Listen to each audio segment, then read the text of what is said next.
sejamos bem-vindos à nossa noite de estudos, a nossa segunda noite.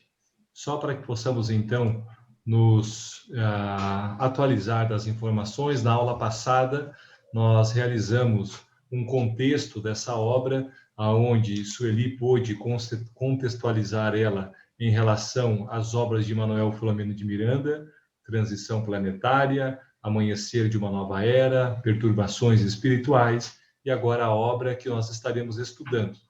Também falamos a respeito das dificuldades, dos escolhos da mediunidade de um trabalhador que demonstrou a vontade e o serviço e o esforço necessário para colocar a mediunidade em serviço de Jesus, que é o nosso querido Divaldo. E hoje, então, eu peço que todos possam pegar os seus livros, os seus tablets, os seus iPads, e nós vamos dar início ao prefácio. O prefácio dessa obra foi concluído no dia 27 de novembro, aproximadamente às 8h30. E veja que interessante, quando o Divaldo recebeu a mensagem do prefácio, recebeu a mensagem, fez a leitura. Depois que a leitura é feita, ele mesmo faz a digitação da mensagem para o notebook. Depois que a mensagem está inserida já no livro, relê a mensagem para dizer que já estava, então, concluída a obra.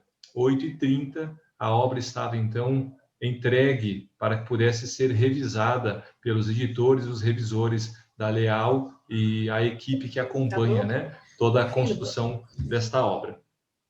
Então, me cabe hoje para que possamos apresentar um pouco do prefácio. Eu fiz um pequeno resumo do prefácio, que nós vamos podendo acompanhar também alguns parágrafos. Eu coloquei lá o terceiro parágrafo, se vocês puderem acompanhar comigo, vai dizer o seguinte: a faina para fruir comodidades, não poucas vezes, leva ao tormento egotista do abuso do poder, da indiferença pelos sofrimentos existentes e do desrespeito aos deveres que a vida impõe a todos os seus membros. Fruir essas comodidades, nós estamos cada vez mais construindo uma vida cercada de luxos, extravagâncias, estamos à procura de um poder material, como coloca aqui o benfeitor no prefácio, um comportamento avaro, ânsia de domínio político, econômico, social. Começamos a construir uma conduta para tentar dominar numa competição constante com aqueles que nos cercam, e inclusive, às vezes, os mais próximos de nós, até dentro de casa. Eu dividi o prefácio em 3 etapas. Nessa primeira etapa seria justamente apresentar essa luta para que todos nós estamos tendo em nossas existências para tentar ter as conquistas materiais, deixando ao lado as conquistas espirituais. Mesmo reconhecendo a imortalidade da alma, não estamos valorizando as questões dessa imortalidade para colocar a nossa energia nessa construção que vale muito mais no nosso espírito.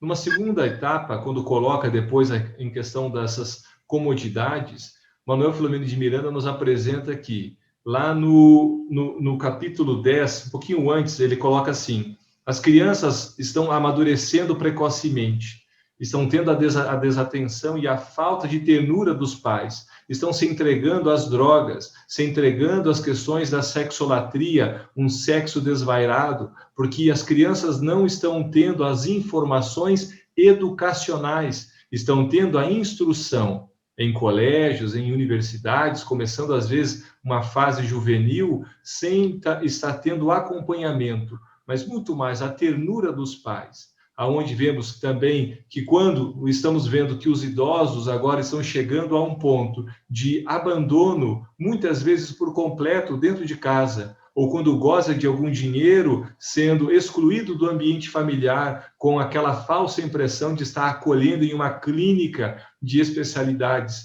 aonde poderíamos acolher com o amor especial da família, que esse idoso, esse pai, esse avô, esse bisavô ajudou a construir. E nos deixa o alerta aí no parágrafo 10º, que nos fala o seguinte: ante as exageradas exigências de liberdade na convivência social, 10º capítulo, gente. 10º parágrafo, perdão, 10º parágrafo. Ante as exageradas exigências de liberdade na convivência social, cada vez mais libertina, é inevitável perguntar-se para onde segue a sociedade nessa volúpia massificadora e desordenada. A procura que muitos grupos e muitas pessoas estão para tentar atingir a liberdade vai conduzindo a humanidade a uma libertinagem, uma sociedade libertina, sem regras, sem valores, sem princípios, até onde isso vai poder conduzir a grande massa. No parágrafo 14º, Manuel nos fala o seguinte: doutrinas estapafúrdias, no final da página 11. Doutrinas estapafúrdias gozam de cidadania e os valores que engrandecem o ser, contribuindo para o equilíbrio psicofísico dos indivíduos, são substituídos por fantasias absurdas e gozos extravagantes. Quantos de nós poderíamos estudar a questão de um ego ainda doente, um ego ainda doentio que controla o centro da consciência para tentar reduzir as dores e aumentar os prazeres? É a função do ego que a nossa benfeitora Joana de Ângeles tanto nos explica na série psicológica. Mas, através dessa luta para defender o aumento ou o ganho desses prazeres, vamos numa falsa defesa de liberdade, de maneira que não venha interferir nos nossos ganhos, prazeres, nas nossas comodidades. E é exatamente nisso aonde cada vez mais vamos tropeçando. Segue o benfeitor dizendo: felizmente a doutrina de Jesus, submetida ao cinismo cultural e comportamental, sobrevive com a sua chama do amor e do perdão, da solidariedade e do bem, sustentando as milhões de vidas que se lhe vinculam e trabalham pela ordem e pelo dever da solidariedade. No 18º parágrafo, que fala o seguinte em relação à religião: a religião espírita, tomando as mãos do seu adepto, ajuda-o a sair do labirinto de si mesmo e aponta-lhe a imortalidade em triunfo após a transitoriedade do corpo carnal. Estamos no 20º, estamos no início das grandes transformações e fenômenos próprios demonstram chegados tempos anunciados pelas Escrituras e confirmados pelos imortais. No prefácio, nessa terceira parte, quando coloca para nós que a doutrina de Jesus, que já foi submetida a tanto cinismo, sobrevive. E sobrevive de uma forma cada vez mais vigorosa, porque alicerce essas bases agora os ensinamentos dos espíritos imortais, para nos relembrar da transitoriedade do corpo físico. Aí voltemos ao início do prefácio, onde nós vamos pegar a pergunta 791 e 792 do Livro dos Espíritos. E me permitam uma leitura breve dessas perguntas, que nos diz o seguinte: a civilização se depurará um dia de modo a fazer que desapareçam os males que hajam produzido? A resposta: sim, quando o moral estiver tão desenvolvido quanto a inteligência. O fruto não pode surgir antes da flor. Ou seja, os espíritos nos convidando a florescermos. A semente foi plantada. Temos no Livro dos Espíritos várias sementes. Acabamos agora de iniciar um estudo de uma bela semente para florescer a nossa intimidade. Na 792, por que a civilização não realiza imediatamente todo o bem que poderia produzir? Porque os homens ainda não estão dispostos a alcançar esse bem. Permitam aqueles que estão com essa primeira edição, quando pegam lá o Livro dos Espíritos, que está lá no final da Lei da Sociedade, há um pequeno erro de digitação, porque se trata da Lei de Progresso, aí não Lei da Sociedade. Tá? Então, a edição nova já vem com essa correção. Tá? Mas quem está com a primeira edição vai estar lá lendo da Lei da Sociedade. Tá? Um pequeno erro de correção, de digitação, mas que já está corrigido nas próximas edições. O prefácio, o nobre benfeitor, vem nos trazendo os alertas que a humanidade está enfrentando justamente pela disposição e a falta de vontade que ainda impera no indivíduo ou na grande massa, que vem com essas falsas liberdades para tentar justificar a conduta libertina, mas trazendo que a luz reinará. E passo a palavra para Vânia nos introduzir no capítulo 1. Muito obrigado. Boa noite a quem ainda não demos o boa noite. Nós vamos falar sobre o capítulo 1, né? Que é denominado Os Clarins Anunciadores. Manuel Filomeno de Miranda conta que na comunidade espiritual onde eles estavam, eles olhavam o nosso planeta que estava envolto a uma cortina de sombras. Eram fluidos sombrios, resultado da emissão mental doentia dos seus habitantes, de nós todos. Eles observavam tormentas que desabavam, relâmpagos, trovões, sob o comando de venerandos guias espirituais do planeta, em tentativas de diluir as condensações mórbidas acumuladas. No Livro dos Espíritos, nós iremos encontrar os ensinamentos sobre a ação dos espíritos nos fenômenos da natureza, nas questões 536 a 540. Vale a pena dar uma olhada. Então, naquela noite especial, escreve Miranda, de setembro de 2019, eles ouviram os clarins anunciadores. O que é um clarim? O clarim é um instrumento de bocal, como uma corneta, por exemplo, e é usado nos sinais de ordenança de artilharia nas guerras, como, por exemplo, nós conhecemos a música Toque de Silêncio. Então, após ouvirem os clarins, eles reuniram-se num imenso anfiteatro, onde haveria uma conferência com o administrador-chefe da esfera onde se encontravam, o irmão Antúlio. O irmão Antúlio, então, após saudar a todos, iniciou a sua fala. Abre aspas. Nesta manhã, embora já esperássemos, todos ouvimos emocionados os clarins anunciadores, informando-nos que o amado planeta se encontra na mais difícil crise espiritual dos últimos séculos. O que será, meus irmãos, que causou esta difícil crise espiritual no planeta? Há quanto tempo isso vem acontecendo para chegar a esse ponto? E o benfeitor Antúlio vai falar sobre as dores infinitas que já vinham assinalando a cultura e a civilização, bem como quais foram as suas causas. Fala sobre a drogadição que consome a juventude e os vícios degradantes da sociedade, que combatem a família, a educação, a saúde.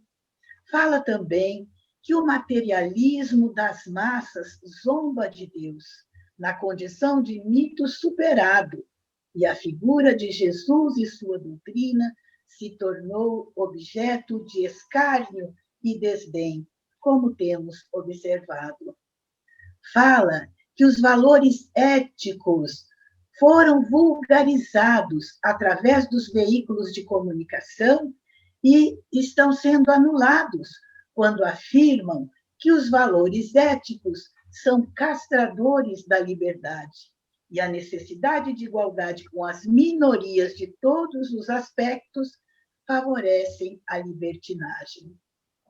Em razão disso, até pessoas cultas e aparentemente sensatas, de repente, sentiam necessidade de ultrapassar os limites, animalizando o ser humano. Qualquer postura de equilíbrio era vista como remanescente da chamada decadência do comportamento ultramontano, isto é, decadência da fé e da disciplina. O benfeitor Antúlio faz observações sobre os jogos políticos que atingiram as mais chocantes aberrações de furtos e roubos. Fala sobre as universidades que negavam a finalidade para a qual foram edificadas e que foram dominadas pelos revolucionários perversos que os políticos insanos colocavam para desviar a juventude, seduzindo-a com programas ateus e depravados. Toda essa decadência dos valores éticos, morais e intelectuais que enumeramos, que foram construídos ao longo dos séculos. Os valores ético-morais e intelectuais foram construídos ao longo do século, mas essa decadência agora havia chegado à situação insustentável. Sentia-se no ar, diz o benfeitor, em toda parte, que algo iria acontecer. Mas o que fazer, então, meus irmãos, para conter tamanho desequilíbrio? Fala o benfeitor, abre aspas. A divindade, através dos seus prepostos, providenciou reencarnações de apóstolos da caridade, de missionários do conhecimento, de sábios da tecnologia para melhorar as condições de vida no planeta, de embaixadores da vida espiritual e proclamadores do amor, do respeito à vida em todas as suas expressões. E eles sensibilizaram milhões de seres que anelavam pelo bem e pela verdade. Entretanto, suas vozes, exemplos e abnegação não lograram diminuir a força dos arbitrários adversários da luz divina, que, abraçando as doutrinas perversas, ampliaram o seu campo de obstinação no mal e arrebanharam as mentes jovens, em razão das famílias destruídas, das uniões sexuais imaturas, dos cidadãos inescrupulosos e dominadores.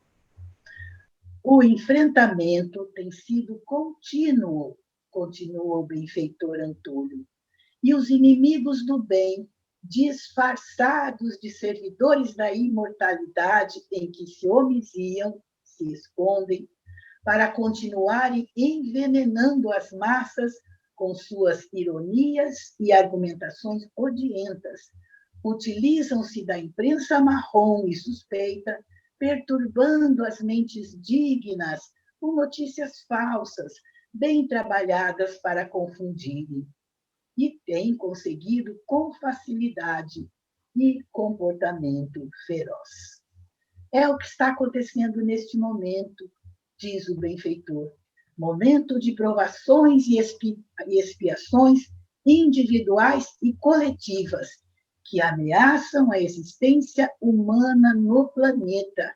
Planeta esse confiado a Jesus para o alçar a mundo de regeneração.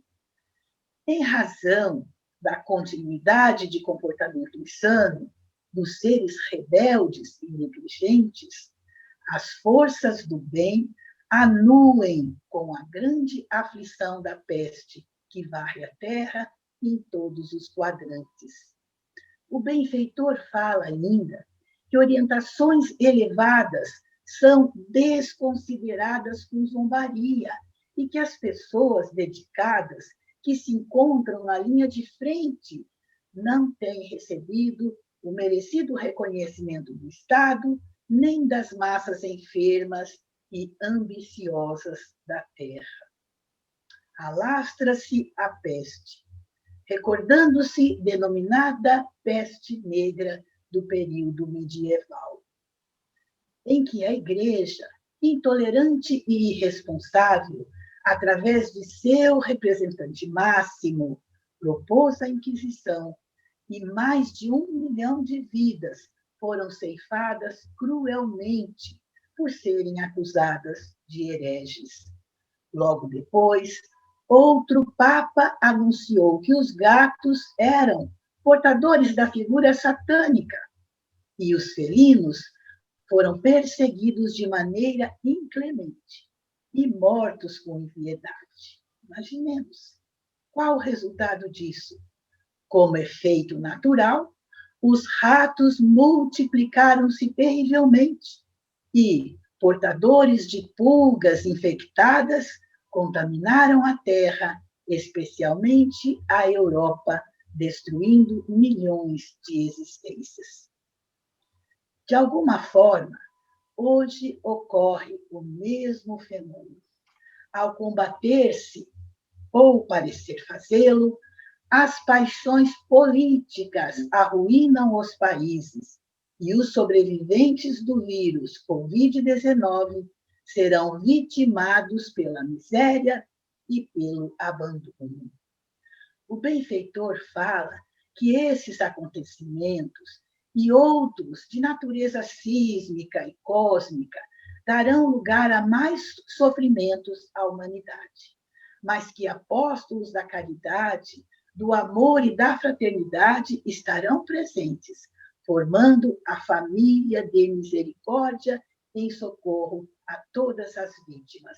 Nunca estaremos sós. Ainda nos fala que descerão ao planeta, através da reencarnação, espíritos abnegados, que nos auxiliarão durante a atual e as demais calamidades que venham a acontecer. Vivemos em terrível confronto entre o bem e o mal.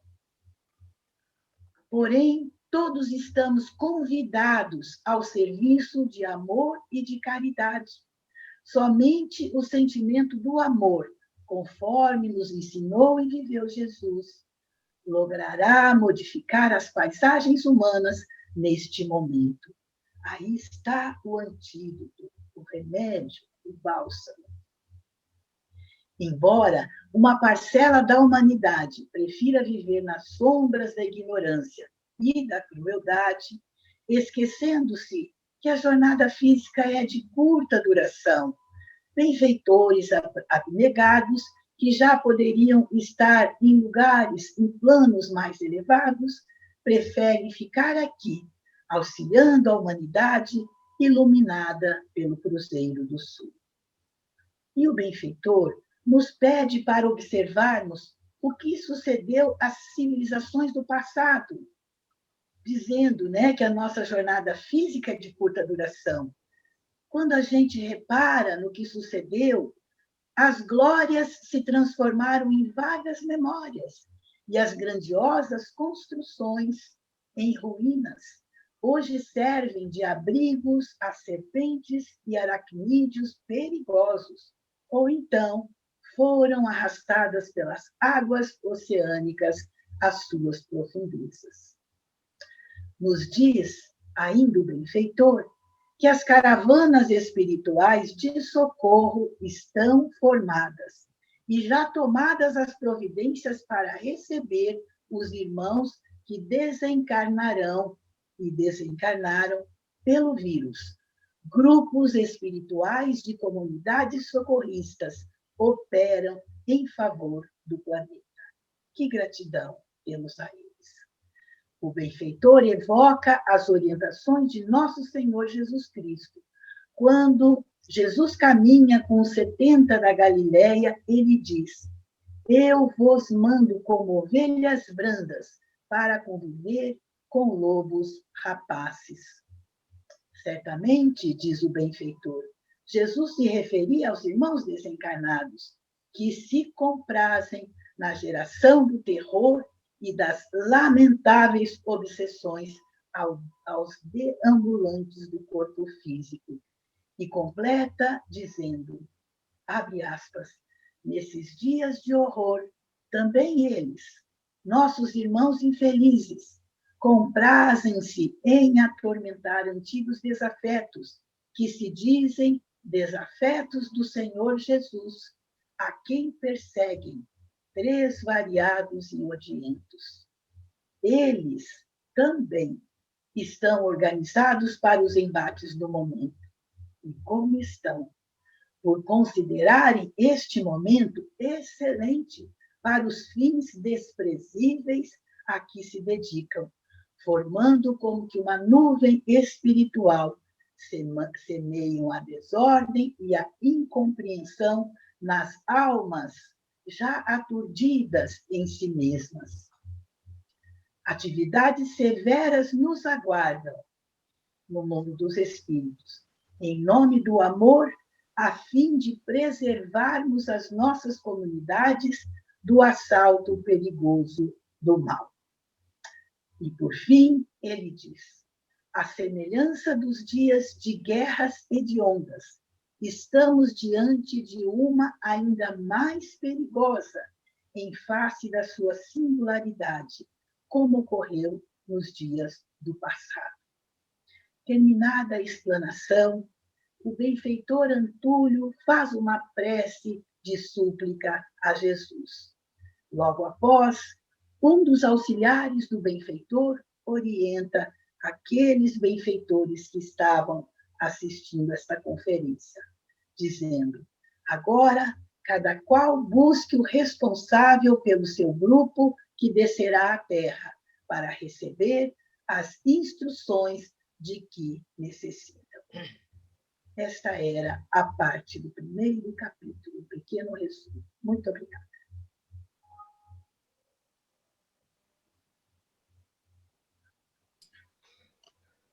Vamos passar, então, a palavra para os nossos queridos Vitor e Sueli.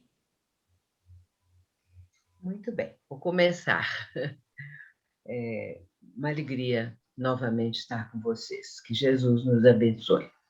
Eu quero dizer, em primeiro lugar, que eu fico sempre fazendo as comparações entre os diversos textos que o Espiritismo, a codificação nos apresenta, a codificação como um todo, porque eu admiro muito a coerência que existe, não apenas em O Livro dos Espíritos, na sequência, nas outras obras, como também nessas que são aquelas que desdobram a codificação, como, por exemplo, o trabalho de Chico Xavier, o trabalho de Evônio, o trabalho de Divaldo, especialmente.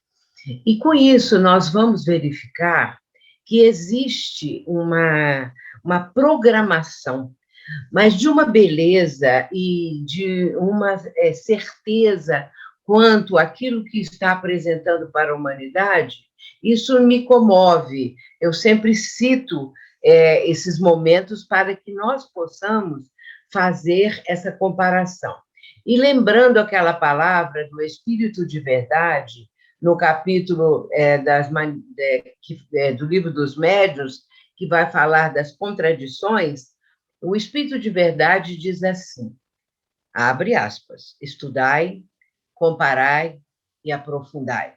Incessantemente vos dizemos que o conhecimento da verdade só a esse preço alcançarei. Vejamos 3 verbos no superlativo. No imperativo, aliás, estudai, comparai e aprofundai. Nós precisamos estudar, sim, estamos fazendo isso. Comparai.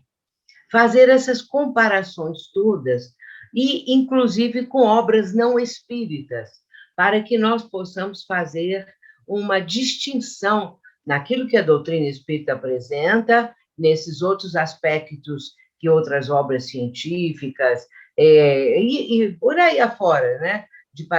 de psicologia, parapsicologia, apresentam. É interessante fazer essa comparação. Então, diz o Espírito de verdade: estudai, comparai e aprofundai.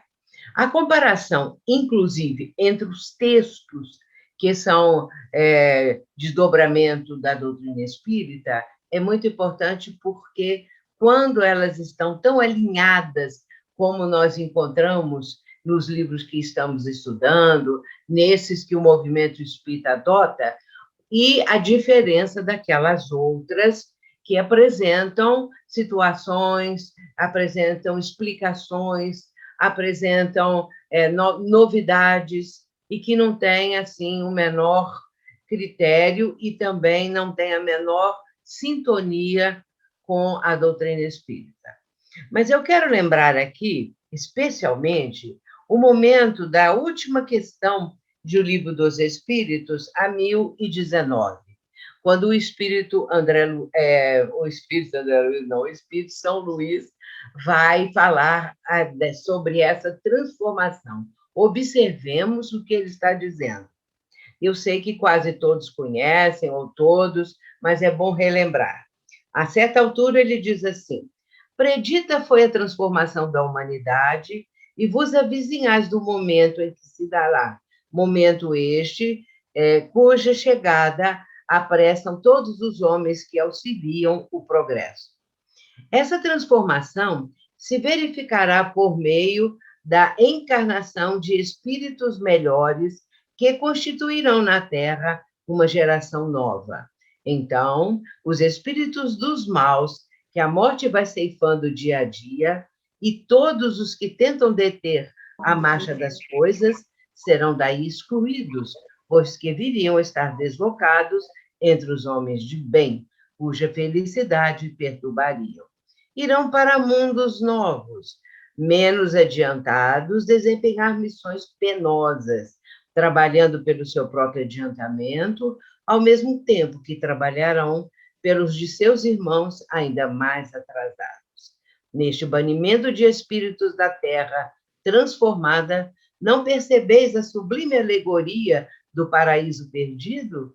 E na vinda do homem para a terra, em semelhantes condições, trabalhando para si o germe de suas paixões e os vestígios de sua inferioridade primitiva, não descobris a não menos sublime a alegoria do pecado original.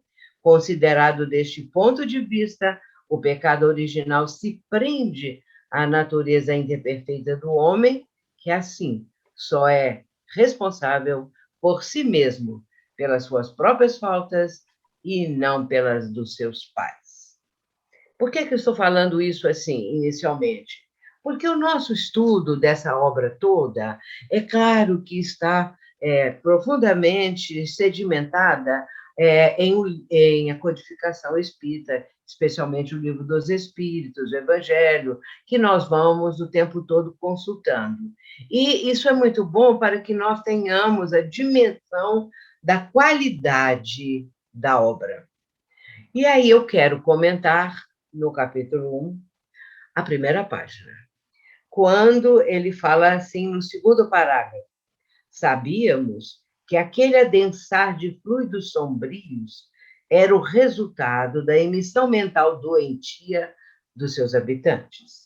E o parágrafo que está dando continuidade é o outro, o terceiro, o quarto, aliás. Uma vez ou outra, também observávamos tormentas que desabavam entre relâmpagos velozes, em dança macabra e trovões ensurdecedores, sob o comando de venerandos guias espirituais do amado planeta, em tentativas de diluir as condensações mórbidas acumuladas. Isso é muito interessante, emissão mental doentia, emissão que já traz uma condição de inferioridade e que pode, muitas vezes, influenciar pessoas, porque essas influências dos espíritos, elas vêm de todas as formas. Existem N formas de se apresentarem as influências. E, no caso, a pessoa que está no nível vibratório similar, e ela pode, então, captar essas vibrações e se havia nela alguma disposição para um crime, para coisas erradas, para tudo aquilo que fosse negativo, ela teria ali um impulso para realizar isso. Mas eu quero lembrar, já que falou aqui o nosso Manuel Filomeno de Miranda, a respeito desses relâmpagos, a respeito da própria natureza, fazendo com que haja uma suavização daquela situação tão pesada, vamos lembrar do livro Os Mensageiros. É importante ir lá o capítulo 40, quando tem o título de No Campo, quando André Luiz e Vicente estão volitando sobre uma via pública. E, de repente, o benfeitor que os está instruindo vai dizer que observassem ali na via mesmo, bem baixo, não no plano mais alto, a condensação de uma cor muito escura que parecia uma nuvem, mas que era realmente uma condensação, um conjunto de vibrações nefastas de bactérias emitidas pelas pessoas, porque tudo isso somos nós mesmos, os encarnados, que transmitimos, que possibilitamos para que haja essas condensações, esses acúmulos, que aí são acúmulos de fluidos negativos. E depois, então, o mentor espiritual, ele vai dizer que eles deveriam prestar um pouco de atenção também, porque além das bactérias, haviam ali vírus. E nisto ele vai mostrar uma série de situações negativas, prejudiciais aos seres humanos, provenientes dessas condensações, desses acúmulos e condensações de matéria mental inferior. É uma matéria mental doentia, sabemos disso. E se, por exemplo, o mentor diz o seguinte, se fossem só as bactérias, não é? Seria algo que atingiria mais a parte física das pessoas. Porém, como vem também os vírus e outros tipos de situações que agregam ali naquele momento para atingir quem quer se aproximar-se e que entrasse naquele teor vibratório, e aí, no caso, ele esclarece que alcançaria as questões psicológicas e também mentais. Por isso, é bom nós fazermos essas comparações. Por isso, eu disse que em O Livro dos Espíritos, no capítulo 19, já estava previsto tudo isso. E vamos lembrar que isso foi no ano de 1857, digamos assim, quando o Livro dos Espíritos foi lançado. Mas essas ideias, tudo isso por exemplo, no caso, a contribuição do Espírito São Luís, foram todas elas trazidas para compor a obra. Imagino sempre o professor Rivaio imaginando como ele começaria a obra, que lhe deveria citar em primeiro lugar, e, é claro, sendo missionário, ele tem, de imediato, toda aquela situação própria e também a ajuda, Espírito de Verdade e toda a equipe superior que o estava assessorando. Por isso, essas situações, nesses momentos que nós estamos falando, elas são muito importantes. E outra coisa também que eu quero aproveitar para falar, no primeiro capítulo, é relacionado com uma mensagem do Dr. Bezerra, quando ele faz uma previsão do que está acontecendo.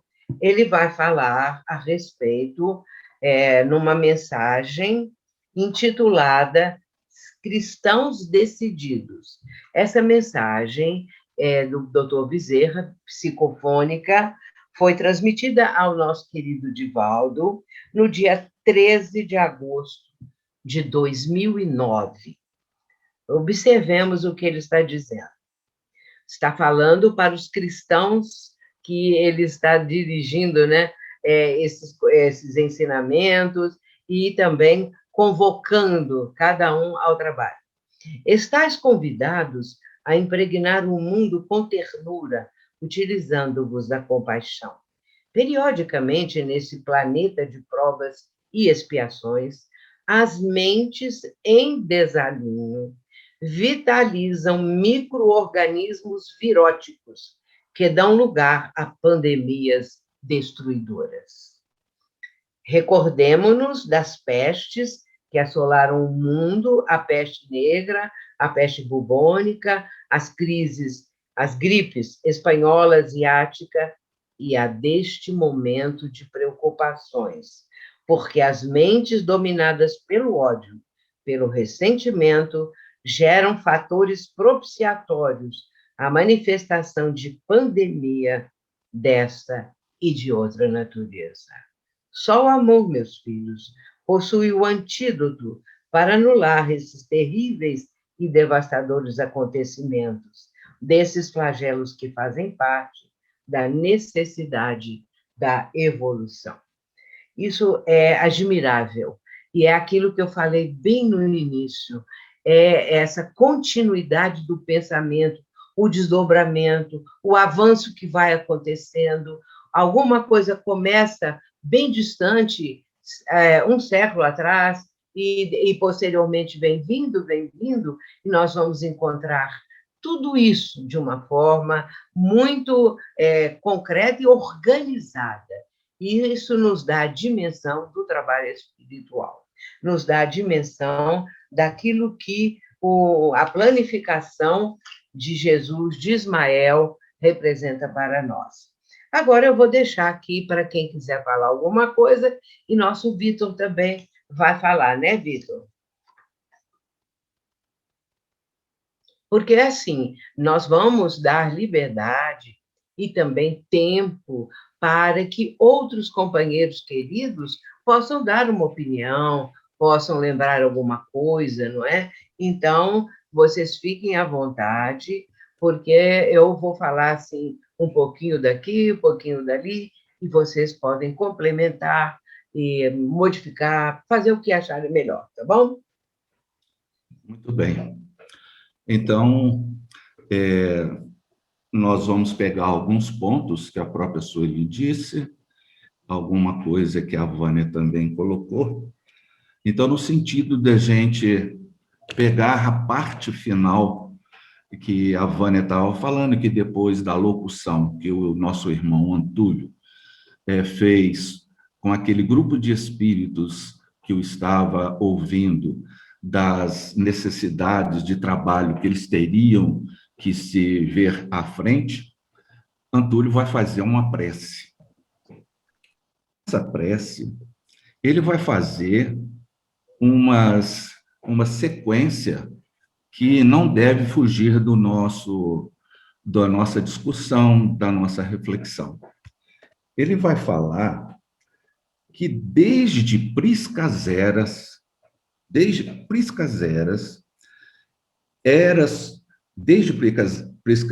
convida-nos todos a compreender o destino que nos está reservado sob as bênçãos do Supremo Pai. Então, ele vai fazer um bosquejo, ele vai fazer uma retrospectiva, dizendo que desde os tempos imemoriais, a gente recebe todo o contexto de auxílio das nossas necessidades, enquanto estávamos estagiando nas situações mais inferiores.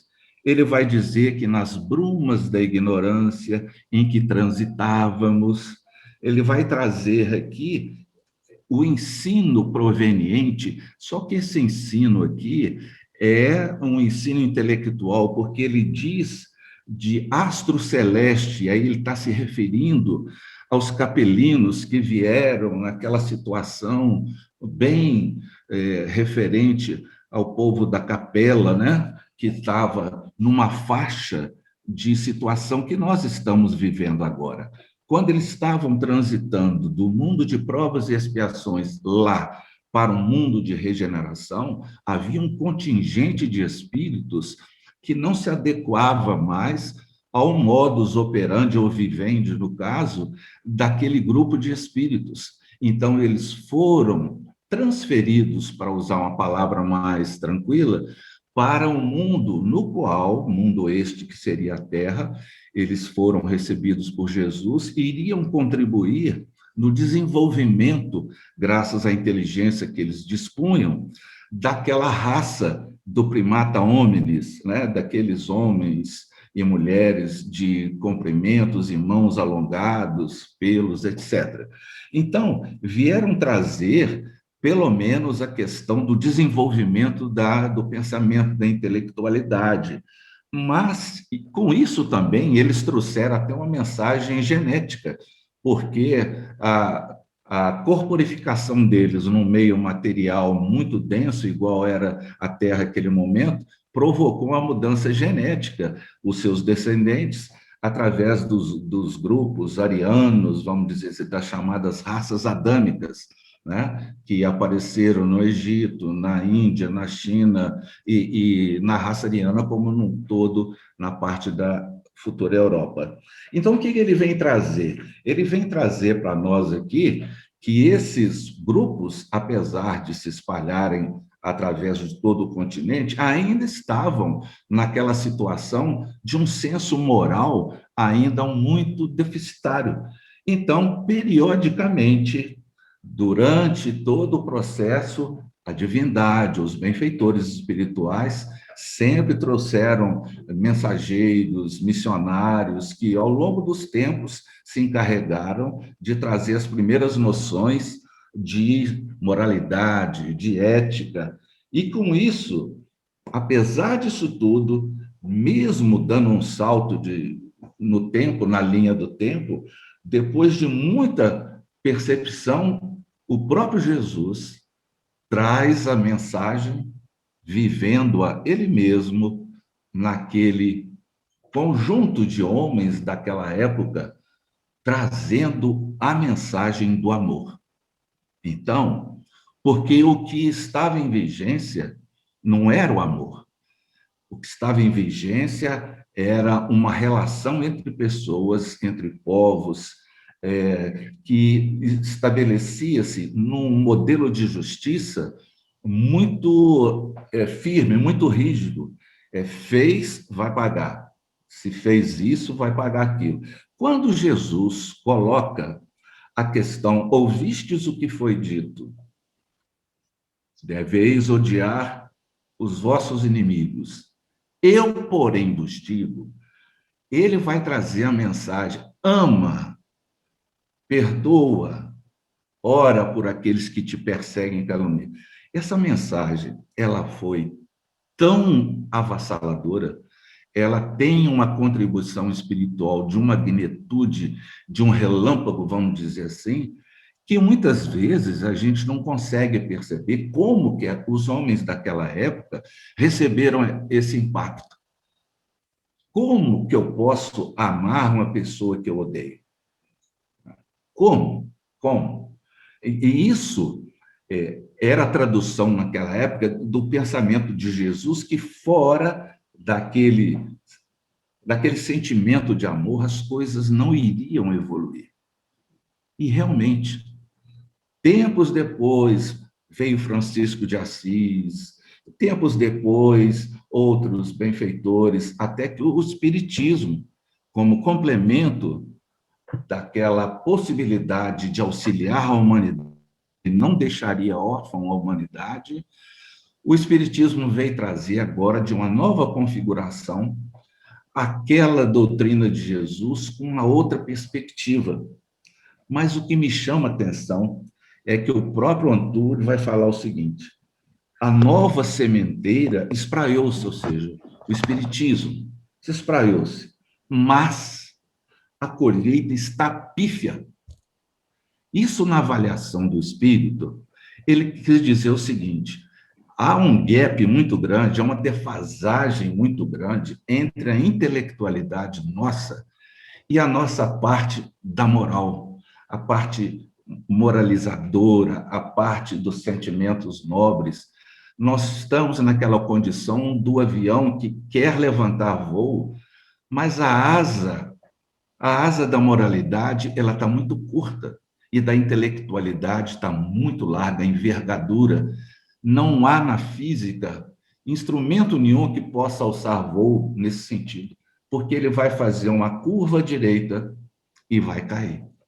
Então, esse contexto aqui que ele está falando, que a colheita está pífia, é a nossa realidade hoje.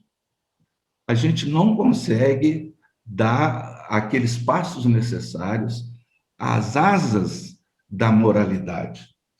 E, com isso, não restou alternativa para Jesus ou para a divindade, envias a peste para que sejam revistos os códigos dos valores humanos e o amor seja a grande luz.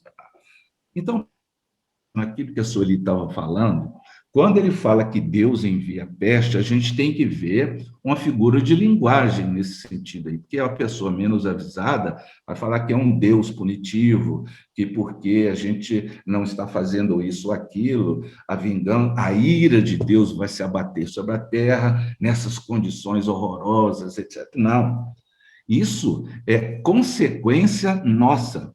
É consequência da nossa inabilidade na questão da moralidade, dos sentimentos, do egoísmo, né? Querendo prevalecer sobre tudo. A nossa natureza material é muito forte, dos sentidos, dos sensórios.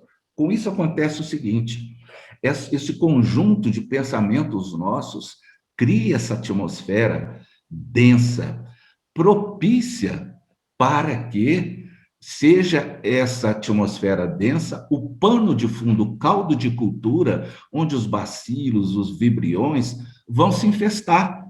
E nós vamos respirar aquilo nesse contexto. Isso está trabalhado espetacularmente por André Luiz no livro Evolução em Dois Mundos, no capítulo da invasão microbiana.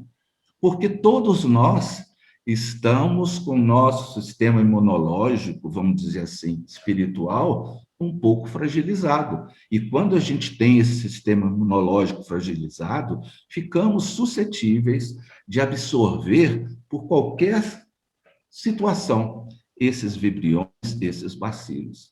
Por isso, orai e vigiai.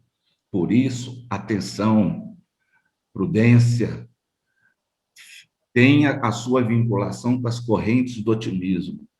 Então, se nós somos espíritas,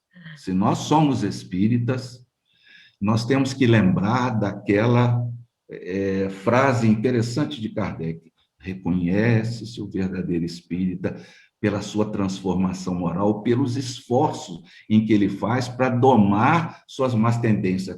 Ontem foi falado aqui das feras interiores que a gente traz ainda. Então, a nossa atuação no momento que a gente vive, ela tem uma logística diferente, porque o momento que a gente vive hoje é o seguinte: alguns espíritos serão exilados. Os espíritos que vêm de Alcione, que é mais um auxílio violento que os benfeitores vão nos trazer, eles já estão em processo de reencarnação desde 1970, 1980, segundo o próprio Manuel Filomeno de Miranda, no livro Transição Planetária. Eles já estão reencarnando. Então, tem o exílio, outros estão chegando sem culpa, mas com uma questão da moralidade lá em cima. Nós temos aqueles que já pertenceram à Terra e vieram trazer a sua contribuição. E nós, que estamos nesse mare magnum, como dizem os benfeitores, nessa indecisão que a nossa mentora Joana de Ângeles, no livro Após a Tempestade, no capítulo 24, os novos labores, deixa eu até pegar aqui, ó, os novos obreiros do Senhor, labor em equipe, ela vai chegar no momento da fala dela, né, em que ela diz o seguinte: luz ou treva, o que a gente vai optar? Porque ela estava contando a história nossa da família espiritual, que a gente reencarna, desencarna, e tivemos ao lado de missionários, tivemos muitas vezes com os ensinos de Jesus nas mãos, tal, tal. Aí ela chega num ponto e fala, e agora? Para onde vocês querem seguir? Para onde queremos ir? Ou é luz ou treva.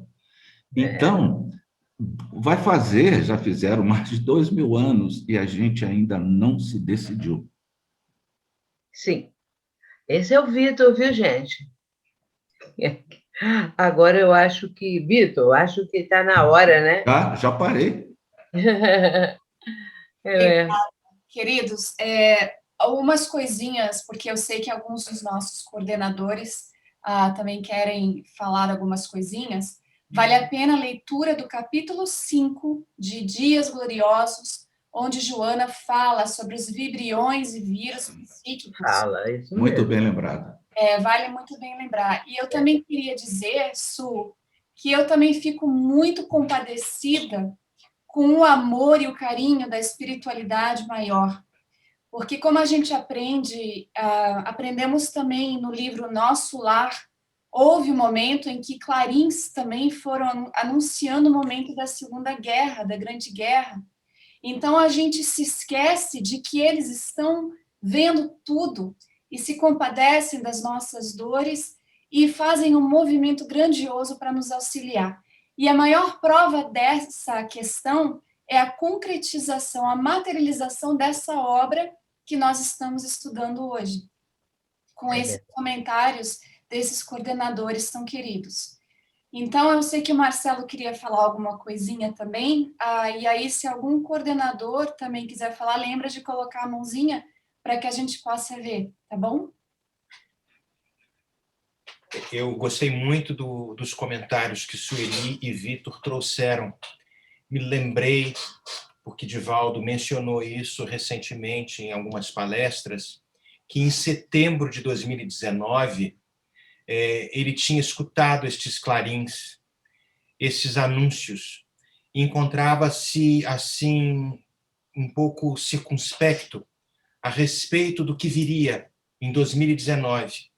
Se nós formos fazer uma visitação à obra Caminho da Luz, no capítulo 25, o Evangelho e o Futuro, se não estou enganado, em agosto de 1938, ou seja, um ano aproximadamente antes da Segunda Guerra Mundial, Chico Xavier traz uma mensagem muito interessante e que assustou a muitas pessoas, talvez anunciando as questões relativas à Segunda Guerra Mundial.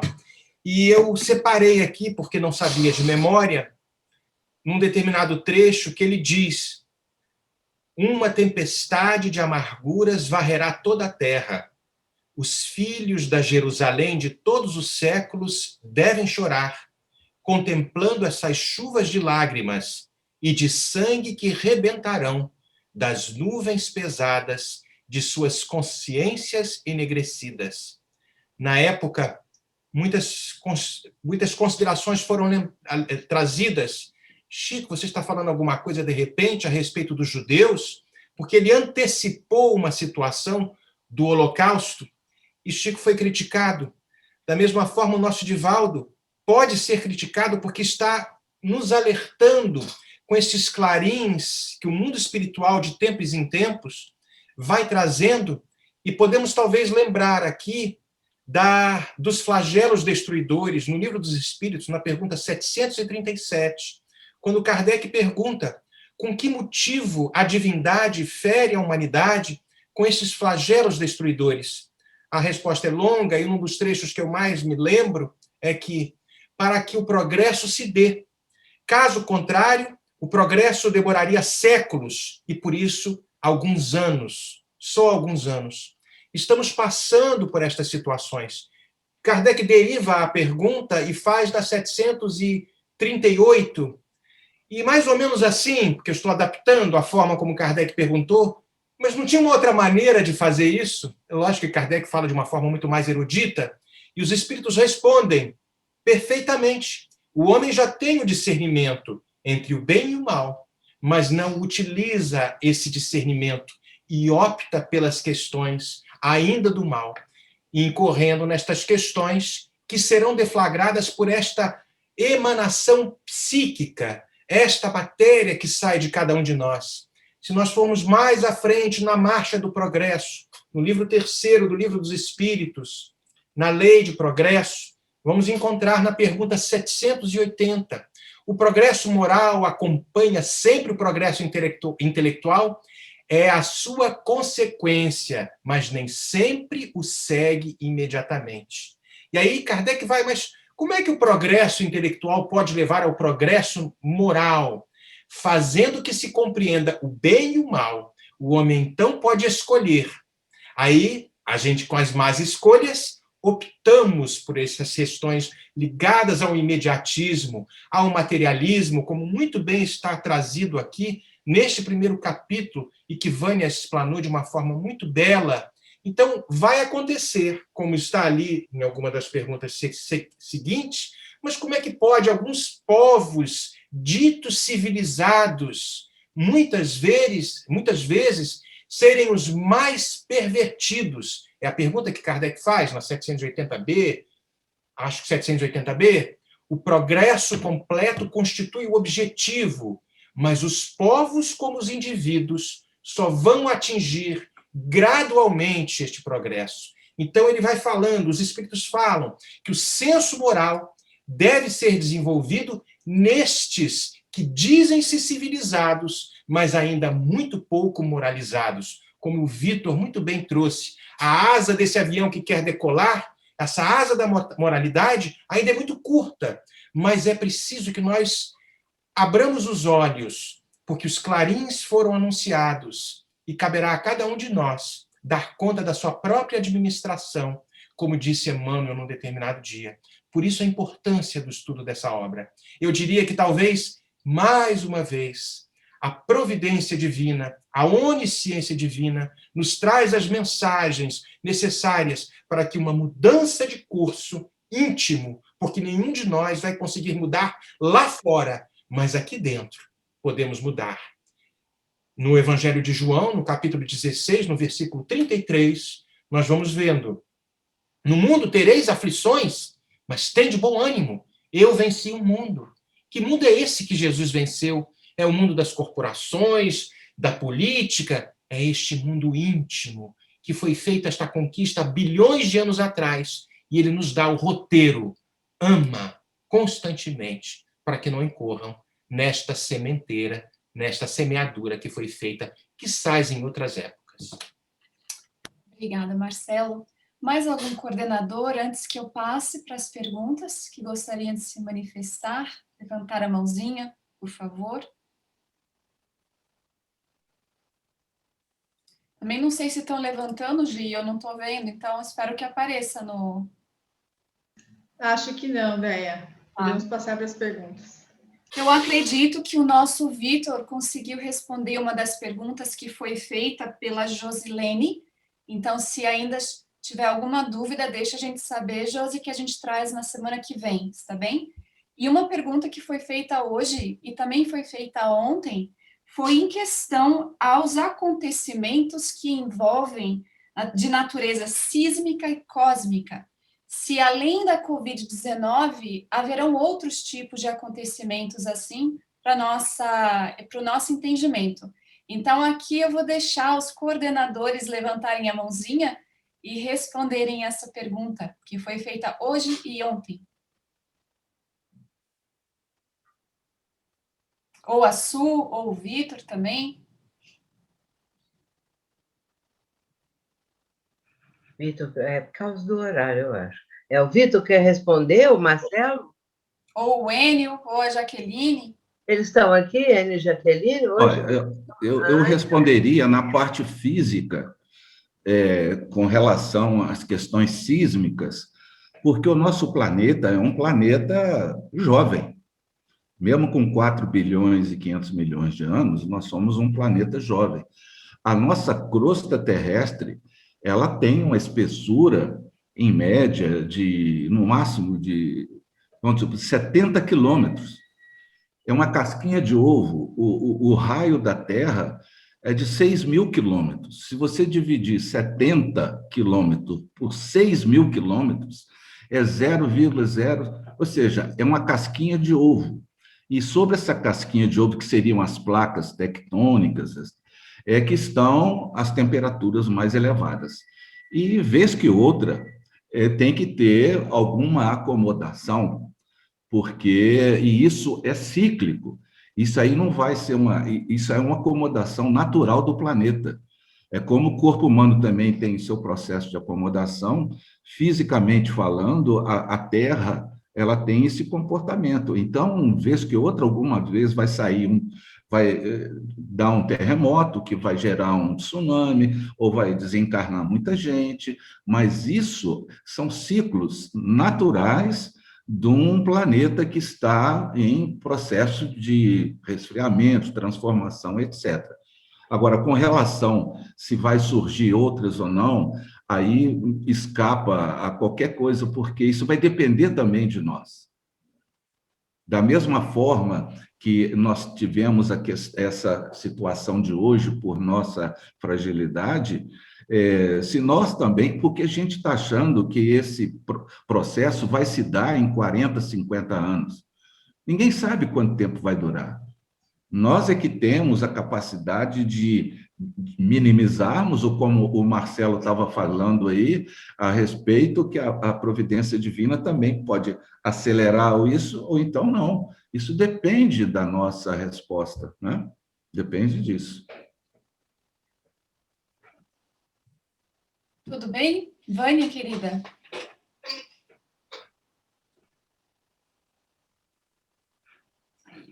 Só gostaria de lembrar que o Divaldo sempre fala, e eu já li, mas não sei agora, né, no momento, que o eixo da Terra ainda vai endireitar, não é? Vai. E a temperatura da Terra vai ficar amena, não vai mais ter aquele friozão Isso. que está aí, né, em Nova York, não vai mais ter o calorão que temos no deserto, que tudo vai se acomodar. E para que a Terra acomode o seu eixo, meus irmãos, muita coisa ainda vai acontecer. Não são previsões de desgraça, são evoluções planetárias, né? E à medida que formos também nos elevando espiritualmente, o planeta Terra também vai elevando materialmente. Já pensou, gente, quando a Terra tiver seu eixo na forma vertical, horizontal, direitinho, e não houver mais essas temperaturas que a gente tanto sofre, o mundo sofre, né? Então, haveria, sim, eu acho que tudo junto, né? Uma acomodação da Terra, juntamente com a elevação espiritual, que estamos agora nesse tormento, que vai melhorar. Obrigada. Obrigada, querida. Nós podemos passar para mais uma perguntinha que foi feita hoje e foi feita também ontem. E tem a ver com a questão da pandemia. Como que a pandemia tem nos auxiliado, ou melhor, irá nos auxiliar a voltar mais para Deus, ou melhor, como que nós podemos aproveitar este momento da pandemia para podermos evoluir e crescer espiritualmente. E aí vou deixar aberto para os nossos queridos coordenadores também falarem. Diga, Marcelo, outra pessoa que queira dizer. Acho que eu falei demais, eu posso falar, mas eu falo muito. É só pouco. Eu acho que este momento que nós estamos vivendo, ele, sem dúvida, ele é precioso. Parece um contrassenso isso que nós estamos falando, né? Eu volto muito ao livro O Problema do Ser, do Destino e da Dor, de Leon Denis, no capítulo 26, que fala a respeito da dor. Mas se a gente for avançar um pouquinho, a revelação pela dor, no mesmo livro, acredito que no capítulo 27, nós vamos perceber que a necessidade de uma fé robusta, como é o Espiritismo, para que possa nos garantir esta paz íntima. Porque as situações são diversas. Nenhum de nós aqui poderíamos ter a pretensão de tipificar ou quantificar quanto cada um de nós aqui sofreu com a perda de um ente querido, com a perda de um trabalho, com uma situação que seja lá qual for, com as polaridades políticas, com as divisões familiares, tudo começou a ganhar uma tamanha massa crítica que talvez tenhamos cultivado, como o Vitor muito bem falou, este caldo de cultura para que estes vibriões psíquicos pudessem ser formados nessa psicosfera íntima e coletiva. Então, temos, esta fortaleza que é a doutrina espírita, e ela nos garante a certeza de que há futuro para todos nós. Deus, Jesus não está nos deixando a matroca. A onisciência divina que nos programou o espírito para a glória solar, para uma glória muito maior, nos proporciona desde os primórdios os mecanismos hábeis para este processo de autoiluminação. E temos aqui esta ferramenta que é poderosíssima. Sem dúvida, parece que é muito fácil falar. Eu sei que é fácil falar quando o corpo está perfeito, quando temos teto, quando temos comida, quando isto tudo acontece. Mas eu me lembro muito da oração, da gratidão que Divaldo sempre enuncia várias vezes, ainda que eu não tenha nada, um teto para me abrigar, eu tenho a Ti, Senhor. Se nós conseguirmos fortalecer esta confiança dentro de cada um de nós, tudo fica mais fácil. No capítulo 30 do livro Boa Nova, psicografia de Chico Francisco Cândido Xavier, ditado pelo espírito Humberto de Campos, no finalzinho, o capítulo que se intitula Maria, no finalzinho, Maria desencarna e vai sendo levada por aquela comunidade de espíritos angélicos, mas ela se lembra daqueles que estavam ali, aferrolhados ali no esquilino, naquelas prisões que estavam ali, e aproximando-se de uma daquelas prisões, aqueles primeiros cristãos que iam ser jogados às feras, sussurra no ouvido daquela menina esquálida: canta, minha filha, canta. E começa aquela menina a cantar, contagiando a todos que estavam ali prestes a serem jogados pelas feras, e eles entram em êxtase.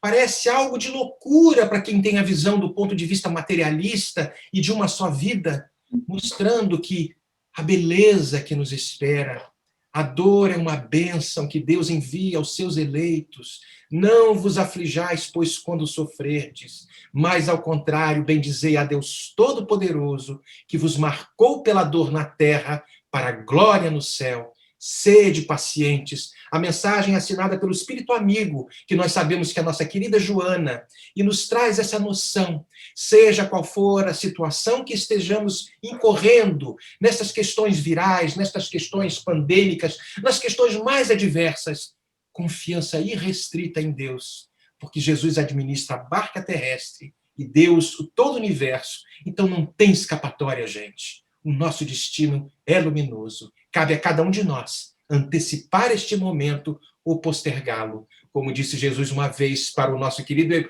Públio Lentulus, está aqui no teu querer, Públio, fazer uma mudança, um ponto de inflexão nesta curva da tua própria vida, ou postergá-lo pelos milênios nos sofrimentos.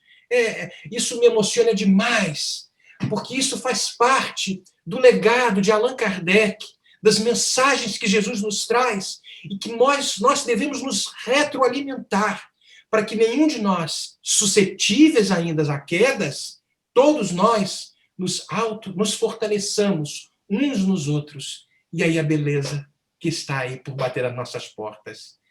Eu falo muito, gente, me emociono muito, porque esse homem chamado Jesus é algo incomparável. Desculpa a emoção e a empolgação. Ninguém se importa com o que toca o coração. O Laudes querendo falar. Imagine só, Marcelo, você está embalando os nossos corações aí, falando de Jesus, com tanta emoção, nos fazendo com profundidade, né? Conseguir aí atender essa mensagem tão profunda. Quando a pergunta fala a respeito do Covid-19 em relação ao aprendizado, eu estava aqui pensando que essa pandemia veio nos trazer algumas particularidades das dores que o mundo já vinha ofertado também em outras etapas da espécie humana. Mas o coronavírus, que nós todos estamos vivendo nos dias atuais, nós podemos ver que a mudança daqueles que tiveram seus entes queridos submetidos ao vírus e que tiveram que levar os entes queridos a um crematório, ou sem a possibilidade de um velório, sem poder velar ou se despedir, o que antes acontecia de uma forma tão natural, hoje a gente já vê que não acontece, né? Uma maneira mais restrita para que nós pudéssemos velar os mortos. Então, o vírus fez com que nós pudéssemos refletir a respeito disso. Os tesouros do mundo que a gente vai tentando conquistar, e a gente vê que, de repente, o vírus pode levar não só a mim, mas levar todos os meus entes queridos, tentando conquistar o mundo, e, de repente, aquilo começa a perder um sentido. Quantos de nós estamos mudando a nossa rotina, seja de viagens, seja de propostas para atender, às vezes, as necessidades do mundo? Olha, a cidade está paralisada após as 10 da noite, 11 da noite, tentando interromper uma vida noturna, a circulação, para que o contágio possa reduzir. E nós pensamos, às vezes, somente nos nossos interesses. Somos levados para dentro do lar. E quanta coisa nós podemos aprender dentro de casa, porque às vezes agora nós possamos compreender que somos forçados a ficar ali, porque o vírus nos colocou dentro de casa. E a gente vê quantas fugas eu arrumava para fugir de casa. E vejo que agora eu não posso fugir, então eu tenho que encarar o problema. E vemos a calamidade acontecendo dentro do lar, porque não tinham bases seguras. E a pergunta é, eu tinha essas bases seguras dentro do meu lar, ou eu precisei construir, graças a essa pandemia? Eu precisei vencer os obstáculos que antes eu não via, porque fugia. E agora que não pode mais apresentar a fuga, chegou o momento desse enfrentamento. Eu vejo que há tantas possibilidades e viés que a gente pode pegar, que a pandemia vem nos ensinando, que poderíamos passar horas e horas nessas discussões. Agora, o importante é o que a pandemia tem ensinado à nossa individualidade. Eu acho que dessa forma, cada um de nós vai ver que forma essa dor que a pandemia vem nos acometendo está me trazendo ensinamento para a minha intimidade. Essa seria a colaboração que eu queria deixar. Muito bom. Muito obrigada, queridos. Bom, nós sabemos que poderíamos ficar aqui conectados mais 1, 2 horas, pois os comentários, a leitura, é tudo muito, muito bom mesmo, mas infelizmente nós temos que encerrar, e todas as perguntas estão registradas, gente, ninguém vai ficar sem as perguntas respondidas. A nossa próxima aula será no dia 24, às 20 horas, é uma quarta-feira, então a partir da semana que vem, estaremos juntos todas as quartas-feiras. Alguém perguntou o tempo do curso, 5 meses, talvez um pouquinho mais, dependerá muito de como a gente vai continuar no nosso progresso. E uma sugestão da nossa querida Solange, nós vamos colocar os livros que foram mencionados com seus respectivos capítulos no WhatsApp, para quem está ali no primeiro, segundo e terceiro grupo, tá bom?